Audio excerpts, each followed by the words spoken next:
বিসমিল্লাহির রহমানির রহিম। আজ 18ই মার্চ 2025, 17ই রমজান। তো যা হোক, আমি এখন আছি আমাদের রোশন বিল্ডার্সের শাহ আমানত টাওয়ারে। শাহ আমানত আবাসিক এলাকার প্রকল্প শাহ আমানত টাওয়ার 10তলা বিল্ডিংয়ের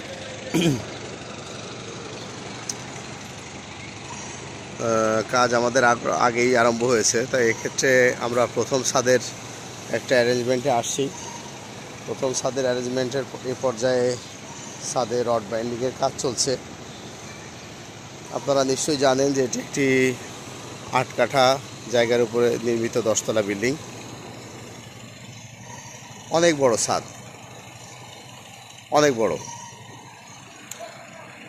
তো সব কিছু মিলিয়ে প্রথম ছাদটার জন্য আমাদের অনেক সময় লাগলো, কারণ প্রথম ছাদের যেই অ্যারেঞ্জমেন্ট, এই অ্যারেঞ্জমেন্টটার জন্য পর্যাপ্ত সময় প্রয়োজন।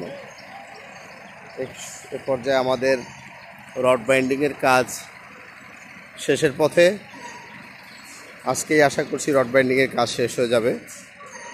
আমাদের প্ল্যান ছিল আগামী বৃহস্পতিবারে ছাদে ঢালাই দেওয়া। ঢালাই সর্দার যিনি, তার অন্য একটা জায়গায় কাজ থাকায় উনি বৃহস্পতিবার সময় দিতে পারছেন না, যার জন্য আমরা ঢালাই একদিন পিছিয়ে শুক্রবারে ঢালাই দেওয়ার সিদ্ধান্ত নিয়েছি। এ পর্যায়ে রড বাইন্ডিংয়ের কাজ শেষের দিকে। আপনারা দেখতে পাচ্ছেন এটা একটা ডাবল জালির ছাদ। ডাবল জালির ছাদ নির্দিষ্ট দূরত্বে বা গ্যাপ রেখে রেখে অ্যাজ ড্রয়িং অনুযায়ী রড বাইন্ডিং করা হয়েছে। কলামের রড পরবর্তীতে রাখা আছে।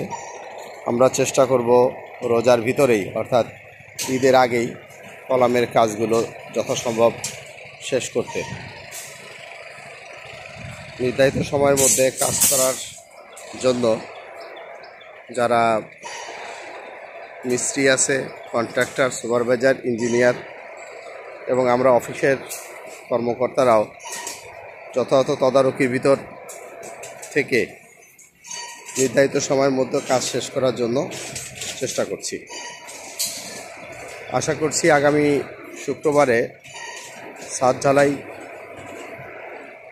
হলে বা হওয়ার সময় আমরা আর একটা ভিডিও করে আপনাদেরকে আপডেটটা দিব ইনশাল্লাহ।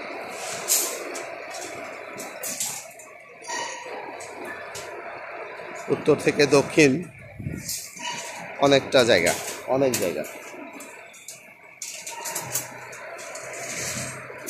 প্রচুর রোদের মধ্যে কাজ করাটাও যারা কাজ করছে এদের জন্য কষ্টদায়ক। এরা আসলে পরিশ্রমী মানুষ। সকাল থেকে রাত্রি অবধি কাজ চলে। আপনারা দেখতে পাচ্ছেন এখানে নতুন শীট হওয়ায় প্রচুর আলো রিফ্লেকশন হয়, চোখে এসে লাগে। আর দেখতে পাচ্ছেন যে উপরে অনেকগুলো এটা হ্যালোজেন লাইট দেওয়া আছে। ওনারা প্রতিদিন প্রায় রাত 10টা, 10:30 পর্যন্ত সাইডে কাজ করেন। তো যা হোক, এই হচ্ছে আজকের আপডেট। আমরা শুক্রবারে ঢালাই পরবর্তী